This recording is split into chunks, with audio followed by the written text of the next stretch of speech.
we're good to go. Thank you so much. Good evening, everyone, and welcome to Commission Shift's CCUS Carbon Capture Use and Storage Deep Dive Webinar Series Part 5. Tonight we have a program on produced water, and we're calling it Not a Drop to Drink, Produced Water and Chemicals of Concern in Our Land, Water, and Bodies. My name is Paige Powell. I'm a Senior Policy Manager at Commission Shift. I'm joined here tonight by my coworker and Minna Zahir, our esteemed communications associate, who's going to be helping with tech and anything in the chat and just making sure we all stay on track tonight. But I just wanted to kind of do a little bit of level setting before we move into the program and before I introduce our guests. I just wanted to speak to our values at Commission Shift. So Commission Shift is a nonpartisan nonprofit organization that was formed 3 years ago. And our mission is to reform oil and gas oversight by building public support to hold the Railroad Commission of Texas, the state's oil and gas agency, accountable to its mission in a shifting energy landscape. And the values on which we do our work are those of advancing global energy leadership, generational responsibility, making sure that inclusive decision making is included at every part of the process.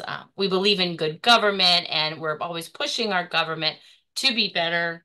And most importantly, we believe in the people of Texas. And even though we may have ideological differences, we all essentially are connected by the same water and the same land, and really have the same shared future ahead of us.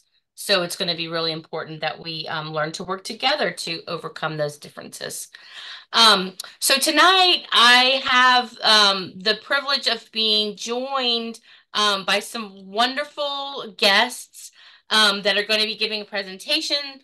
But just to make sure that they're able to communicate clearly and everybody can hear, please mute your microphone on Zoom if you're not speaking. That would be really helpful to kind of prevent any cross noise. And we will be taking questions after the presentations. Ted is going to speak, and then Laura, I'll be giving a little bit of more information, and we'll do Q&A and talk about next steps after that. But I would like to introduce our speakers. Ted Schettler is a physician and public health professional who currently serves as the science director for the Science Environmental Health Network. And Laura Briggs is a landowner from Pecos County, Texas, who's been impacted by leaking wells in the last couple of years. And both of them have sort of different perspectives on this produced water issue that they would like to share tonight. So without further ado, I'm going to stop sharing my screen and turn it over to Ted to maybe continue the introduction and get us started with the conversation tonight. Thanks so much. I just want to get this into full screen mode here if I can. There. Hopefully you can see that. It's a pleasure to be here, and I'm very happy to join you and learn about the Commission Shift and what you've been doing and what you plan to do in the future. My task in the next few minutes is to talk about produced water, chemicals of concern, and its management. These are the topics I'd like to cover. I want to talk about what produced water is and how much there is of it.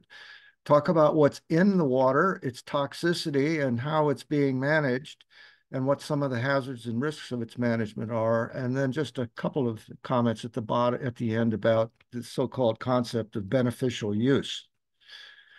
Produced water is that comes up to the surface from deep geological formations whenever oil and gas is extracted.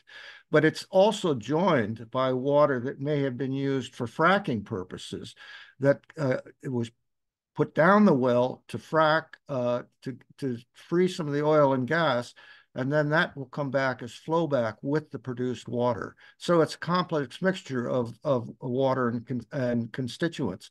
Uh, in Texas, it's quite interesting. Now the water to oil ratio in the liquid that comes back up to the surface is about 7 barrels of water for every barrel of oil. Some have a much higher average, some somewhat smaller, but that's an average. So you can see right away that we're talking about a lot of water that's coming up with the oil. And this graph here shows what has been produced and what's anticipated to be produced in millions of barrels per day. That's what the numbers are on the left-hand side. And you'll see that the Permian uh, basin is producing enormous amounts of produced water. In 2024, it's at about 20 million barrels of produced water per day, and that's expected to continue to increase in the coming years. Whereas the Eagle Ford water production is way down there at the bottom in the orange bars, substantially less. So the Permian basin is really producing a lot of produced water. Well, what's in produced water? It's a complex mixture of various inorganic salts, metals that come from deep down in the earth, and you see some of them listed here. Radioactive materials, including radium 226 and 228, and there are others as well. And that's an often overlooked constituent that needs to be considered in terms of its hazard. Then there will be oil and grease and dissolved organics in this produced water, inorganics like ammonia and sulfide, and then some of the hydraulic fracturing chemicals that were used to frack the wells will come back up with the produced water. So you can see from this list that it's really a complex mixture that comes back up.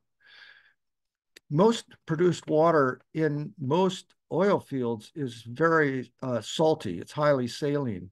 But it's really remarkable that the Permian Basin oil wells are among the saltiest that I have come across, that have what's called total dissolved solids of 150,000 parts per million, whereas brackish water that we tend to think of as being somewhat salty is around several thousand parts per million of total dissolved solids, but Permian is really salty, and that really creates some problems for thinking about how to treat it.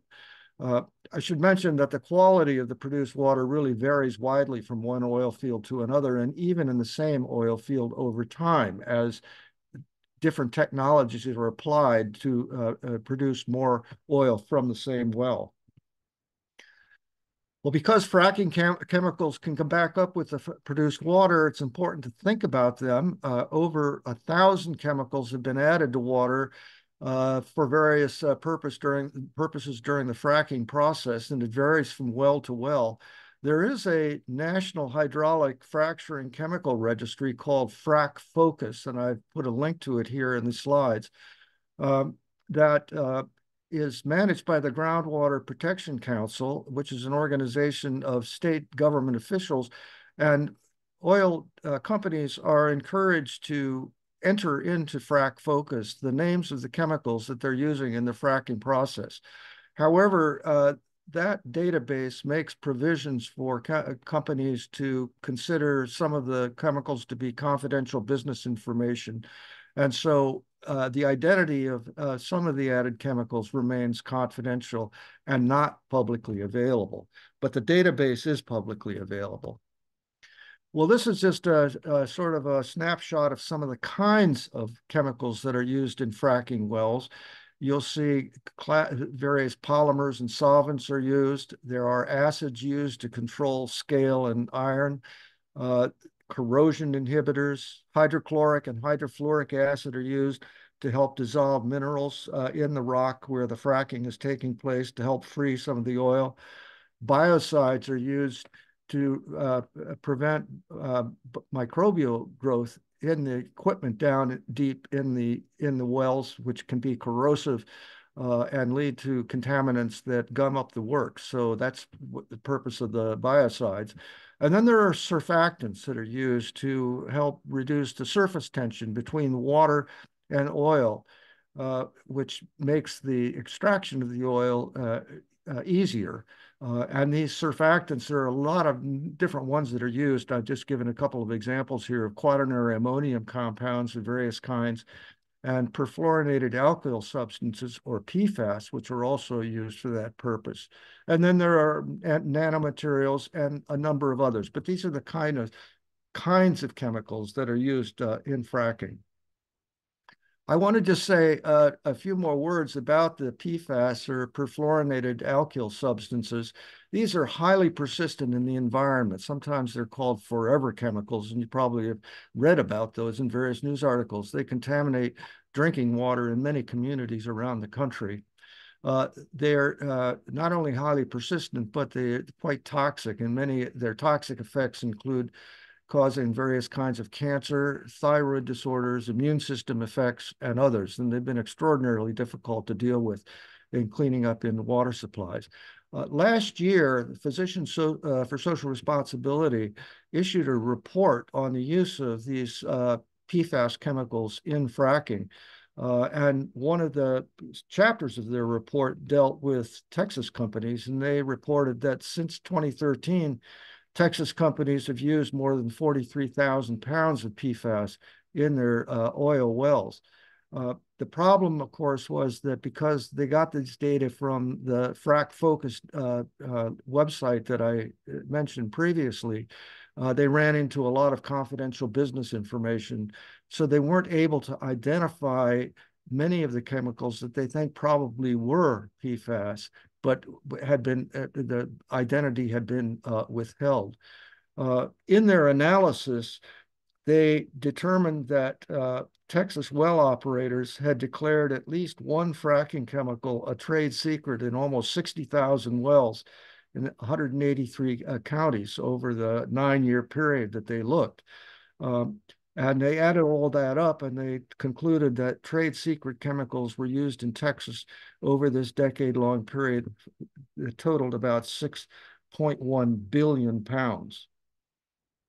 Now, that report from PSR was widely criticized by the oil industry, saying that it was unnecessarily alarmist, that there were a lot of assumptions that were built into it, and guesswork was done. Of course, that much of that was done because they didn't know the identity of the chemicals, and they did have to guess from what data were available.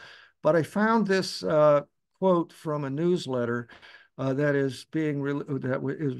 was recently written by a consultant to the oil industry by the name of David Palmerton, who's a geologist who works for a company called SCS Engineers. And he wrote just 2 months ago, historically, drilling fluids containing long-chain perfluoroalkyl groups, that's the PFAS chemicals, were employed. Additionally, fluorinated surfactants have been used to initiate and enhance fractures in formations. They're also used in lining pipes for oil pipelines.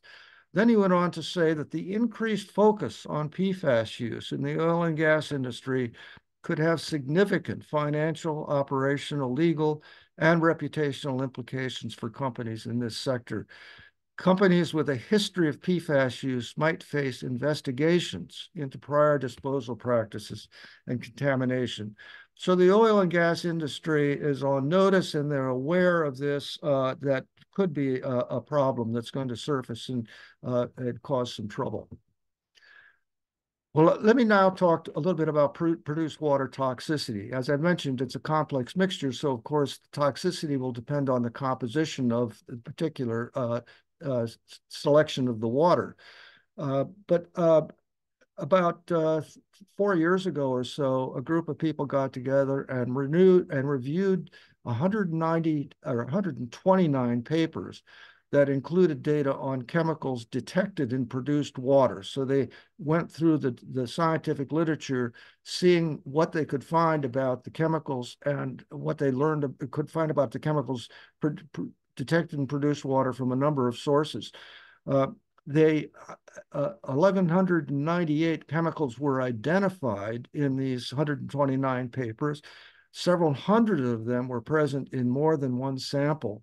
But then they went on to determine that the majority of these compounds have not been a subject of safety evaluation or toxicology studies, that fully 86% lack data to be able to be used to complete a risk assessment. So keep this in mind as we begin talking about what we're going to be doing with the produced water in days to come. This was a study done specifically of Permian produced water, where the scientists gathered 46 produced water samples from operations in the Permian Basin. They got those samples at the site of the injection well. In other words, the produced water had come up, it had been separated from the oil, and then was stored and then transported to an injection well for injection deep underground. So that's where they got the 46 produced water samples.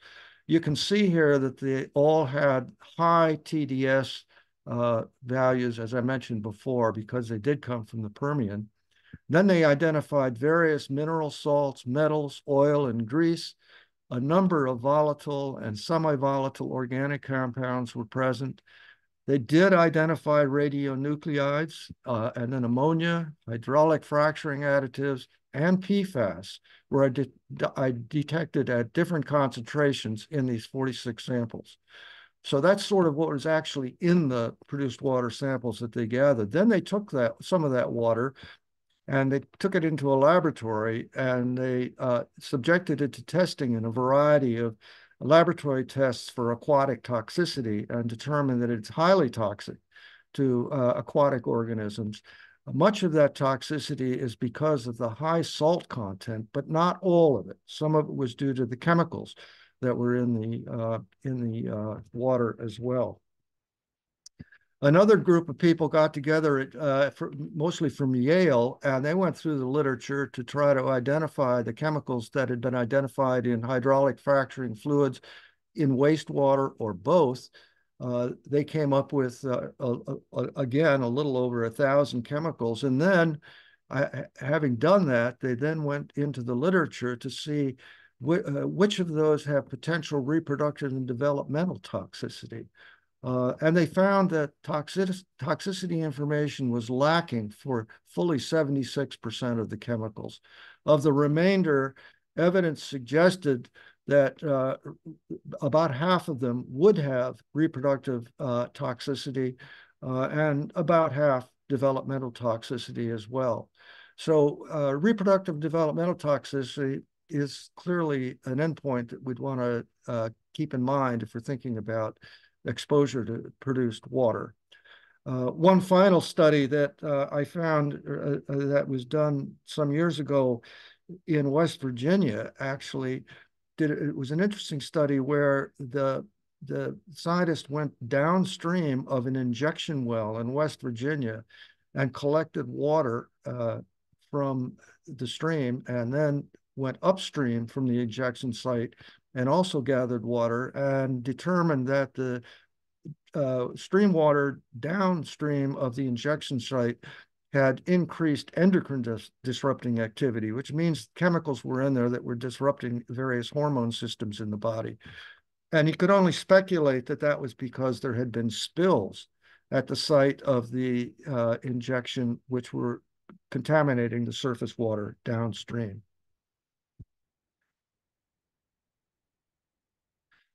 So how is produced water managed? Currently in Texas, most of it is injected through Class 2 wells deep underground for disposal. Some of it is being reused in oil fields when possible, if it can be treated to an extent that it doesn't interfere with the fracking and extraction process. It can be reused in oil fields, but those are most of it is being injected deep underground for disposal. Sometimes it's put into evaporation ponds or for storage or for longer periods of time. Those should be lined with either clay or combinations of clay and polyethylene membranes. There are, I discovered, more than 50 permits which have already been 98th meridian, that decision is left up to the states. And that's something that Texas, I think, is going to be dealing with more and more. Well, what are the hazards and risks? There are spills and leaks related to transporting, injecting, and storing produced water. There are air emissions of toxic chemicals from evaporation ponds. And as we will hear in a few minutes, resurfacing through orphan wells is a problem which can contaminate land and potentially contaminate surface and groundwater.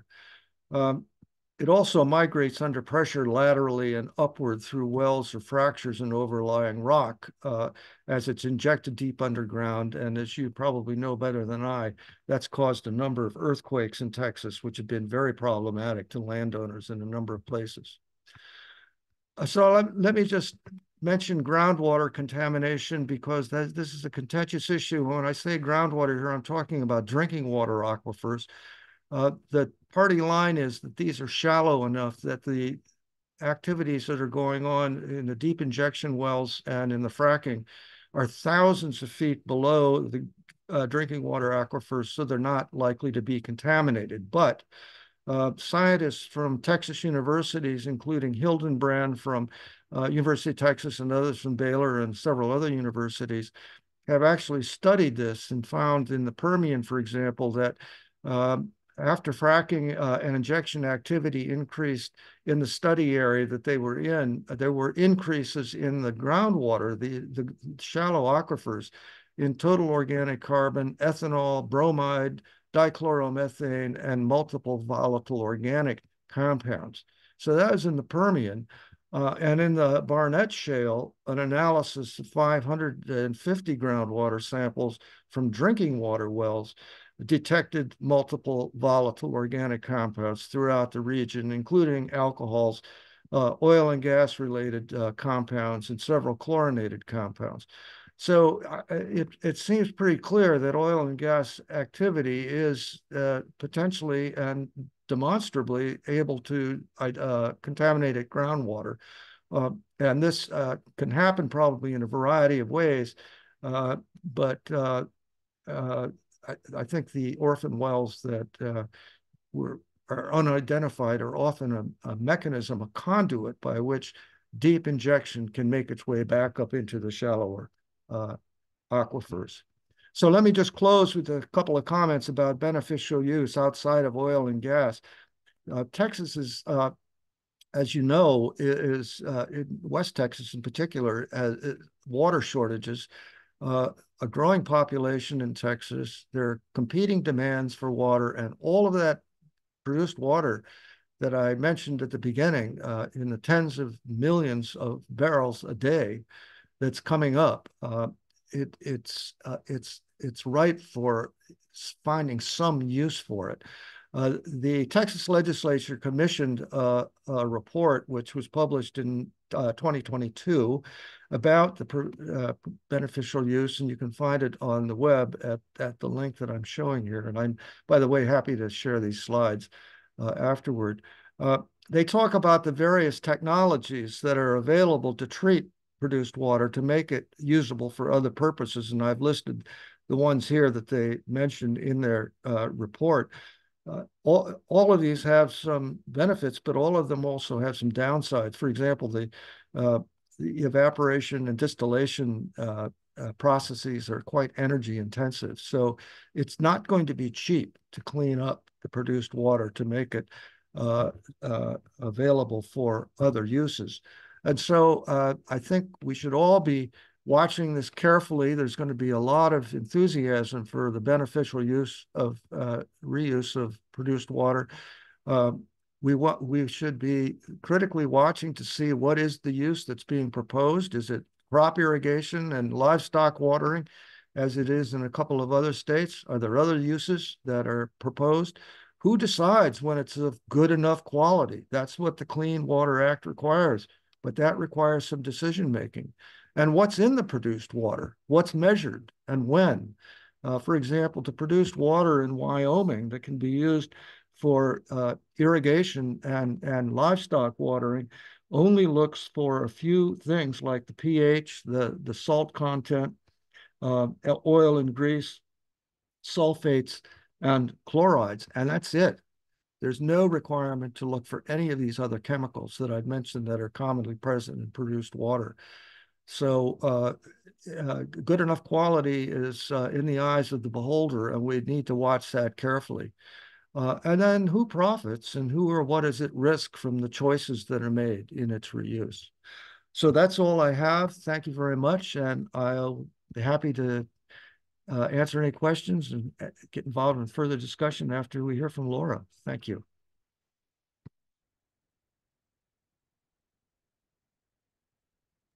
Okay, thank you so much, Ted. I really appreciate that. I know I have some questions, and I agree. Maybe we'll get I wrote them down though, so we can hold them until after the end. But I wanted to, like you said, give Laura a chance to maybe share her story. So what you just told us was a kind of this story of like the oil and gas wastewater and what do you do with it? Inject it underground. It could be dangerous to our health. It could come out of old wells. It could find pathways to contaminate drinking water. There's a lot of ways that we're going to see this resurfacing, like you said, in our experience. And Laura, would you mind sharing your story? I mean, we brought you in today because you've been a very active sort of advocate. Yeah, I know you've given testimony at the Railroad Commission and submitted comments about kind of the issues that you're experiencing on your land. Could you maybe share a bit more about what you and your neighbors are seeing out there in West Texas? Mute. And can you hear me? All right. Well, I think I'm just here to testify about what Ted was talking about. Great. I really enjoyed what he had to say.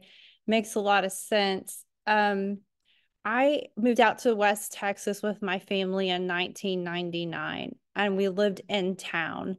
We moved out to our ranch later on, and there's a lot of orphaned wells out here. You just don't see them when you're driving from town to town. You don't see them until you live out on the land.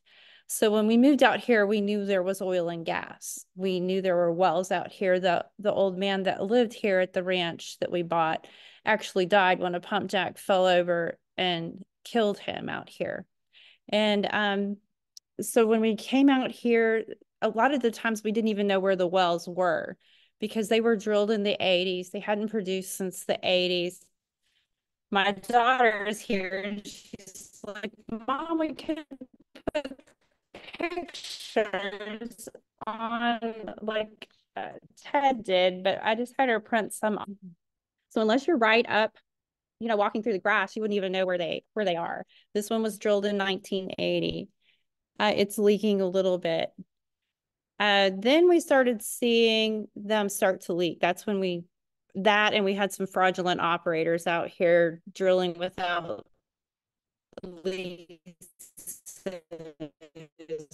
We had some other issues going on. But since we're talking about the produced water, and I'll tell you what he's saying is wells fail. They look like the well was sitting, looks like this. And that's produced water coming up. And these are around my house. So my pets get in them. And when the dogs come up, you can smell it. And when you clean it off, it burns your skin. I would describe it is if you've ever put drain cleaner down your kitchen sink and then it didn't work and it came back up and now you've got it on the floor and on your skin, it burns. That's how the produced water feels. The other thing is my oldest daughter was born with a pulmonary valve they couldn't identify. And her doctor said, wait, you live in West Texas? Check her thyroid. We have a lot of thyroid issues out of West Texas. So that could have something to do with it.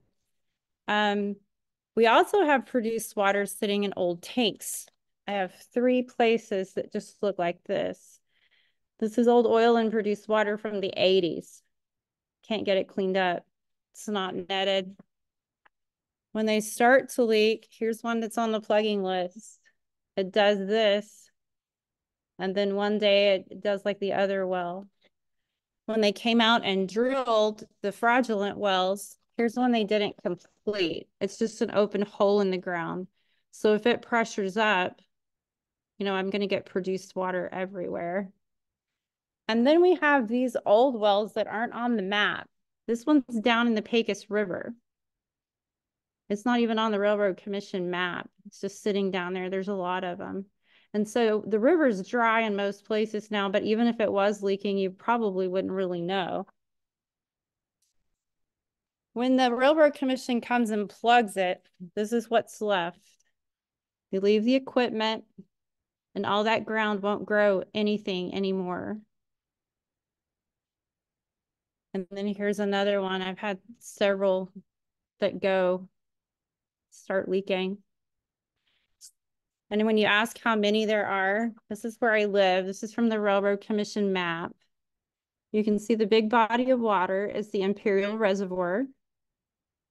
And I live on the Pecos River. And an irrigation canal. So this produced water, can you guys hear me? My screen kind of changed. Yeah, okay. When we lived out here, when we started prowling around other people's land, I started talking to the other ranchers. I thought the problems were just on me, but they're actually on the surrounding ranches. And now we're seeing them blow big, like the Beamer Lake, like what's happening on Mr. White's ranch. I really wanted to do this outside, but the wind's blowing, because if I went up to my deck, I could turn my computer and you could see where the Railroad Commission is plugging one right now that's leaking catastrophically. They just plugged two behind me. I mean, they're just popping like whack-a-mole. Like you fix this one and it pressures up and it comes out these other places. And we've also experienced the earthquakes. I live in a metal building house. And when those earthquakes hit, it almost sounds like a freight train's going down your driveway. So I know that's changed since they're doing shallower injections. We don't have the earthquakes anymore, but now these wells are starting to pop off. A lot of the land out here is absentee owned. People that have the minerals maybe don't even live in Texas. They lease the land. Ranchers maybe run cattle. We're in a drought. Not a lot of people are running cattle. A lot of people don't use the surface like they do in the city, but we're getting more people that are moving out here. And I think that's going to come back to bite Texas when people start looking for 5-10 acre lots, if they can get drinking water to it, where they can live. And then they start finding these wells. And it also limits where you can build. I have 36 wells on the orphan plugging lists on my ranch.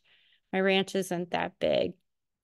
And you know, you can't put a barn there because there are these wells. You can't, you know, and I pay property tax on it. And the Railroad Commission will come out and say, well, we understand, Ms. Briggs, these are orphaned wells and they're on the plugging list, but they have to be prioritized. We have so many on the plugging list that we're not going to get to these until they leak catastrophically. Not a little bit where they can come, you know, tighten some things, but where they have to dig a pit, bring a vacuum truck, haul that stuff out, re-inject it, and do a big plugging job. The other thing is on the wells that have leaked catastrophically here that the Railroad Commission has had to come plug. They're not plugging them to the bottom of the well. They're only plugging them about 400 or 500 feet down because they feel like that's good enough to protect the aquifer. But if they fail below that, they make a sinkhole and then the produced water goes sideways. I live on Imperial Reservoir, which is an irrigation body of water that's collected from the Pecos River. I live on the Pecos River and I have an irrigation canal that runs through my property. So I'm not like in a sandhills area where, you know, it would soak down. People use this water. Now, the Pecos River is very dry right now. Until New Mexico gets some rains, you know, it's a ditch. But if we're contaminating under the river, and a lot of the river does run underground, you know, if you dig down, it's wet. You know, we're making trouble that I don't know that we can get out of. And I really enjoyed Ted's talk, learning about what's in this water, because it burns when you get touched by it. The animals don't have anything to do with it. I know that they were talking about Lake Beamer in a railroad commission meeting, and Miss Craddock said, well, what are there, dead cows? And I feel like, oh my gosh, an animal would never drink this. If you were locked in a room and you were thirsty and all you had to drink was gasoline, you're not going to drink it. You're going to stay away from it. It burns your eyes. And I can't think of any other industry that can have secrets like that, especially, if they're an environmental industry. Maybe you have a trade secret over, what's in your casserole or something like that. But, you can't have a special ingredient on anything else that the public consumes. That's why they have ingredients lists on the back of your packaging, you know. So that's why I'm here, just to kind of testify that, yes, these wells are leaking and there are a lot of them, and they're stacking up as more operators come on and leave them. And I hope that's good. That's wonderful. I mean, it's terrible, but your testimony and your sort of comments to speak to the issue were really appreciated. Thank you so much, Laura. Yeah, you made a comment about how the river is dry right now, but the river runs under the riverbed, right? And that's like a very normal thing, that all water is connected. And even if we don't see it, the surface water and the groundwaters are connected in some way. And so if and when we sort of poison these with forever chemicals that we're unable to clean out of the water, what then, right? When they cause reproductive harm and thyroid problems and, developmental disruption and all of these other things. So I would like right now, maybe we could all just take a collective breath. I'm glad we're all here. Thank you for your patience while we had some tech disruption during that. I know I dropped out, Minna dropped out, but the collective stayed. So we're all here. Minna, if you could drop a link in the chat to the Class 2 petition. I'm not sure if everyone on this call is aware, but Commission Shift and Clean Water Action, in partnership with Earth Justice, submitted a legal petition to the Environmental Protection Agency about this problem, right? About the wastewater injection causing earthquakes and causing sinkholes and blowouts of wells and all of these issues related to the Class 2 underground injection control program. And we made the case that the commission, the Railroad Commission of Texas, the state's oil and gas agency, has not been very good at managing its current programs, that because of all of the orphaned wells that are leaking and because of the aquifer exemption program mismanagement, which has allowed injection into potable drinking water and contamination of our state water resources, that we're arguing that the state of Texas and the Railroad Commission should no longer have authority to permit and manage the Class 2 injection program, and that primacy should go back to the EPA, so that hopefully no more water is, irreparably polluted, that no more land is irreparably damaged, or what do they call that? Inelastic changes, right, to the land once the sinkholes and things form. But exactly to Laura's point, what we're seeing in the news, what we're seeing in the Railroad Commission open meetings and in contested cases is that as soon as one well plugs, 3 others start leaking, and plugged wells have pressure levels that are unsustainable, and if they're not leaking yet, they're going to be leaking in the future. We're seeing old wells that have been plugged and abandoned, theoretically well and right, starting to leak and crack and have all of these problems. So it's not just an issue of the abandoned wells that need to be plugged, but even, some of the orphaned wells, but even some of the plugged and abandoned wells that are causing problems again.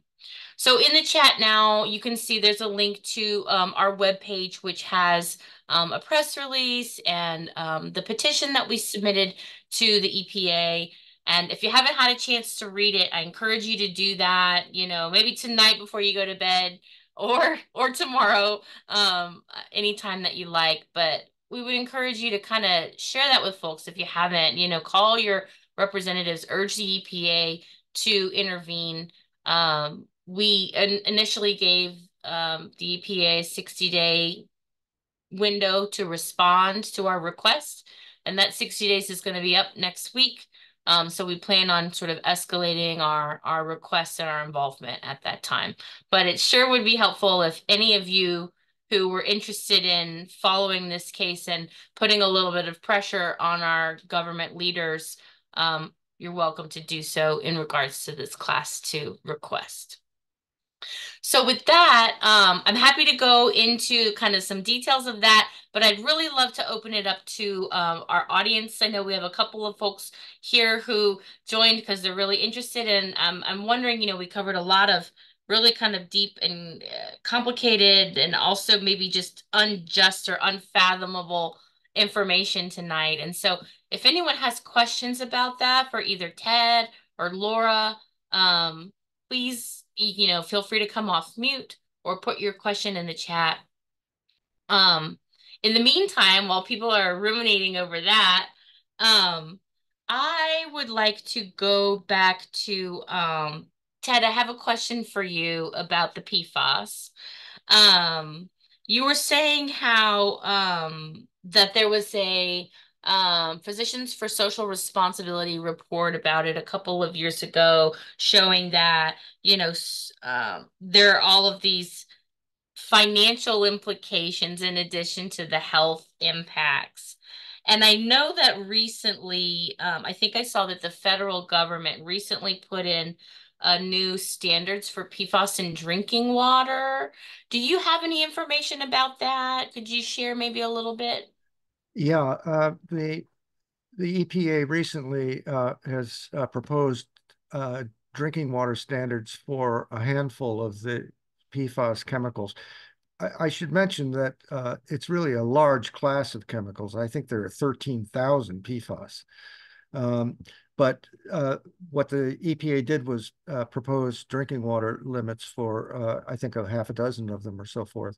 And the levels are quite low, what they're proposing for a health-based standard. So it's going to put communities in a really a tough bind, because cleaning these up out of the water is very expensive, and the technology is only still being developed. So, yeah, that's the next chapter in the PFAS story, is how we're going to be, because so many community water supplies are contaminated, as well as private wells. But it's a big problem around the country. Thank you for that. Laura, I had a question for you, kind of along this same line of like drinking water issues, right? What are you seeing where you are? Because I understand, we're already kind of in drought, right? West Texas is already experiencing drought, and there's already maybe some of these threats. Are you and most of your neighbors like still able to use your well water? Do people import bottled water? Like, what is the drinking water situation look like on the ground now? Oh no. Oh, Can you hear me? yes. Yes. Okay. Our water here on the ranch comes from a field between here and Cayenosa. And it's treated city water that we get here at the ranch for the last ones on the line. What's concerning about that is they're putting a bunch of big wells in. Cayenosa is about 15 miles to my west. The water runs from west to east here. Cayenosa is the name of the town, Coyanosa. That's where Monahondo farms onions, your peppers. That's a big farming community. That's where we get our water. We get high in radiation. And the way that it was explained to me is the water that we're getting is old water. It's been down in that rock for a long time. And there's natural radiation in the rocks here that has come to the water. So we run all our water through a filter. I know that if I try to have a garden or something, it doesn't grow off the water, but a lot of that has to do with chlorine and stuff like that. So what we do is we have a big pond that ducks live in, and I water out of that, and the plants do okay. Water wells out here are very salty. The Pecos River has always been salty, but they are sucking so much water up north of Pecos in that Red Bluff area and selling it to the oil field companies that when you take so much water out, you're left with a salt. So what water comes through is really picking up a lot of salt. And the wells out here, what's really interesting, Skylar White went out and tested a bunch of the water wells out here, and they're off the charts with chemicals and sodium salt. So if we have a couple of wells here, I would never use them. They're poison to the point of you wouldn't want to use them. So we're just hooked to city water, which makes us lucky, and it restricts who can live out here, unless you've got a good water source. You can't live off rainwater out here. We don't get enough of that. But as the push of population grows out here, the cities are expanding.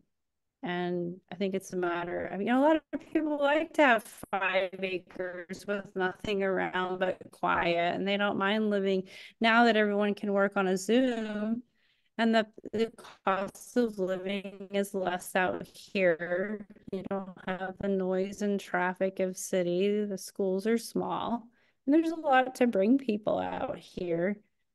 But when you find out that the water's not any good,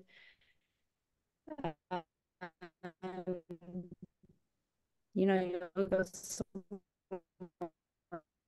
else. Laura, you're breaking up pretty bad. I'm having a hard time understanding you. Oh, well, we just lost her, maybe, or she went off video. Yeah, I told Laura it might help with her connection if Oh, you're right. If she was off so, video. yeah. Okay. Did you want to finish because you're saying there was a lot of good land out there and people are wanting to move. But there's just when you find out there's no water that it's maybe a deal breaker or.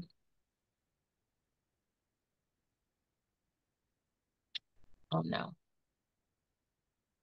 Mute my auto. Okay, there I am. There you are.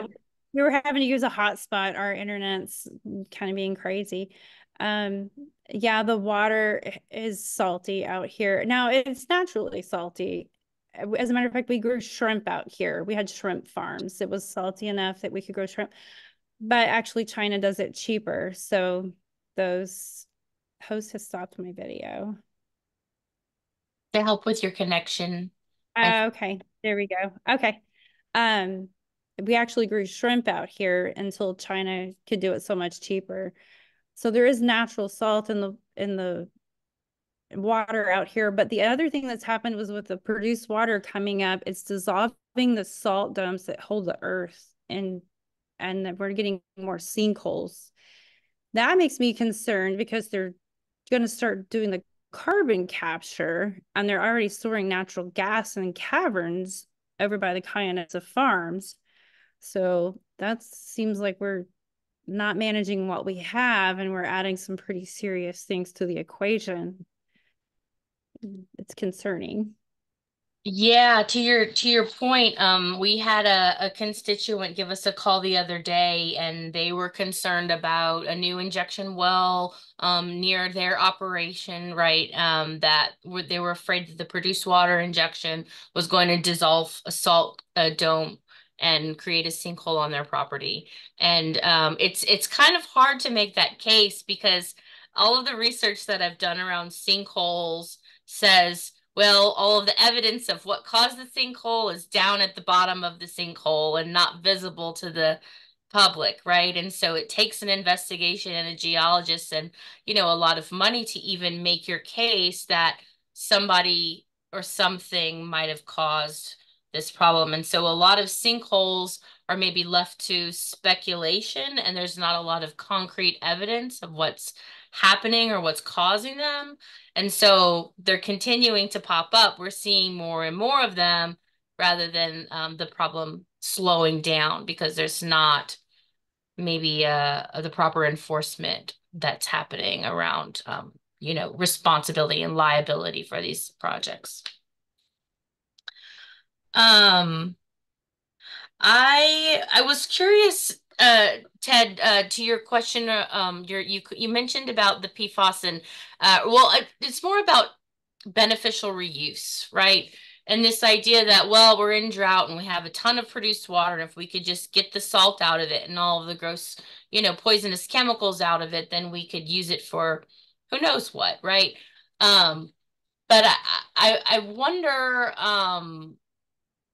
are there any potential uses that you know of that wouldn't put human health at risk? And I know maybe I'm asking the question wrong, but I'd like to phrase it as, if we don't really know how to clean all of these chemicals out, if it's probably so far technologically impossible to clean out all of the chemicals, and we do know that many of them are hazardous, toxic to almost undetermined degree, what would be like the most benign, the least harmful use of some of this water?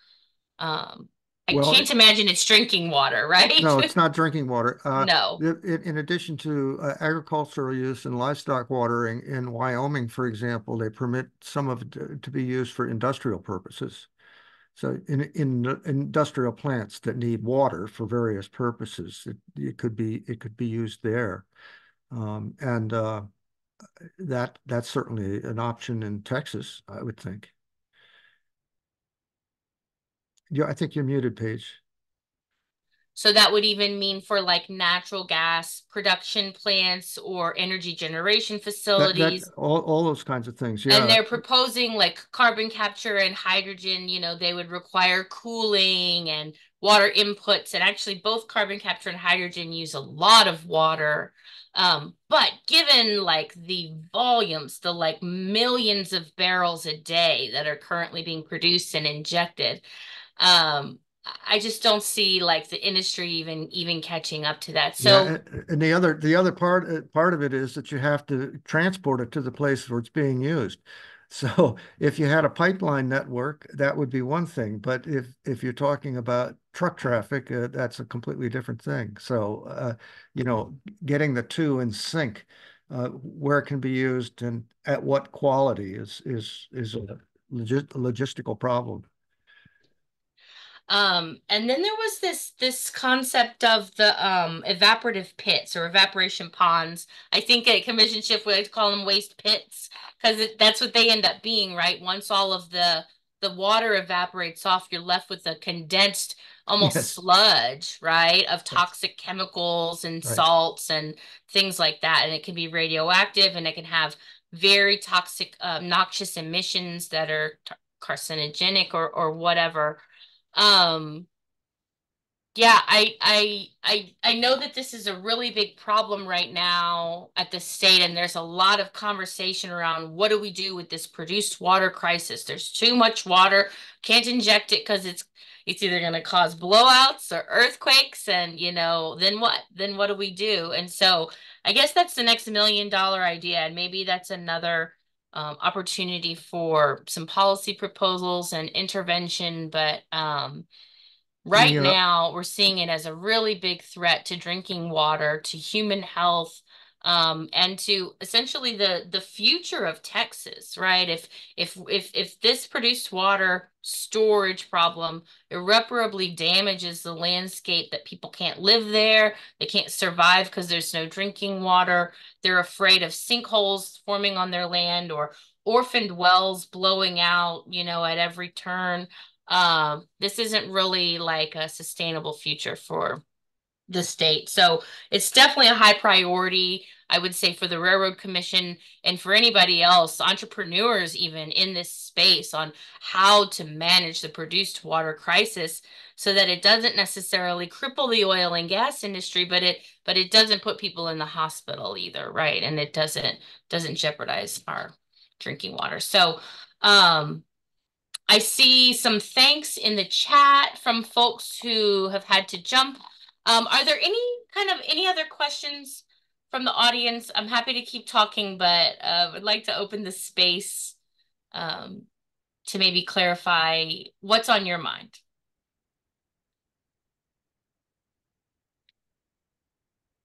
Hey y'all, this is Naomi. Thank you so much for your presentations and the discussion. Ted, I noticed in your talk you said something about transformation products or transformation chemicals, I think. Can you say what those are? I haven't heard that before. Yeah, what that's referring to is the chemical reactions that can occur among fracking chemicals when they're injected into the well. So you're basically creating a mixture of chemicals that can react and transform into other chemicals. It's sort of like a test tube down Right. there. And that's Okay. that's what's meant by the transformation chemicals. Okay. Thank you so much. Yeah. Yeah. Terrifying. Hmm.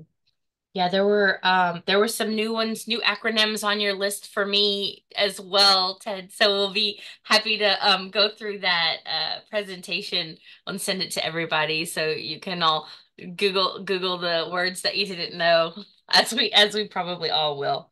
Um, okay, with that being said, I would just like to kind of wrap things up a little bit. So I wanted to share a couple more links that we have for everybody. You've already seen our Class 2 petition, legal petition to the EPA. Hopefully everybody here has already signed our Class 6 petition to the EPA, which is basically just a statement of protest that we don't think the Railroad Commission deserves any more authority over injection wells, given all of the problems that we're seeing right now. And we don't think that they need to have primacy over Class 6 carbon waste injection wells, what I'm calling high pressure, high consequence wells, right? That are going to be under even greater pressures and sort of displace more fluids and brines and things in the subsurface with the injection of supercritical CO2. So the link is in there if you have not joined that that petition yet. And I just, that brought me to one more question or one more thing I'd like to ask Ted. Earlier this week, we were talking about kind of the volumes of so much produced water that are being injected. And you said something about how it's essentially so much water that it's changing the circulatory system of the state. Was that, did I get that right? Yeah, and I think Laura described that perfectly. I was thinking about that comment as Laura was talking. Uh, you know, we're talking about millions of barrels of water being transposed from one place to another with all kinds of straws dipping down into the subsurface. It's like a pincushion of wells that Laura described. So we've created an entirely new circulatory system for water in West Texas for sure, and probably in other parts of the state as well. And I don't think it should be any surprise that that's going to bring with it all kinds of unforeseen problems that because of the sheer scope and size of this. Yeah. Yeah, I think that's just such a beautiful image, you know, when you really look at like the state of Texas as a living being, right? And like our land as being full of life and what's going on underground, things moving around we can't always see with the naked eye, but the high pressures and the high volumes that are being injected are really just having these like inelastic, like non-repairable changes to the ground. And another thing I may have been mentioned, but I just wanted to highlight here again, is that Texas is importing produced water from New Mexico, right?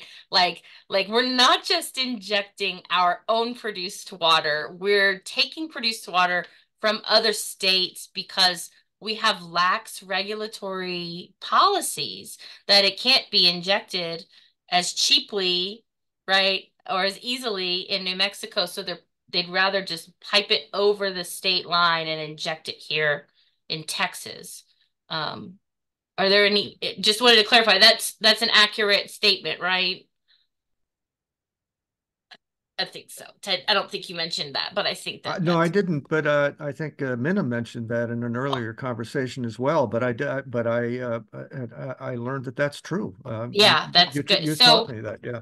yeah, and so if anybody, I just as a native Texan and sort of understanding the ethos of the state and this sort of like don't mess with Texas, like uh, we're I don't know, we're allowing our state to become a dumping ground, not just for our own dirty industries, but for we're selling it to the, selling it to other people and thereby sacrificing our water and our health.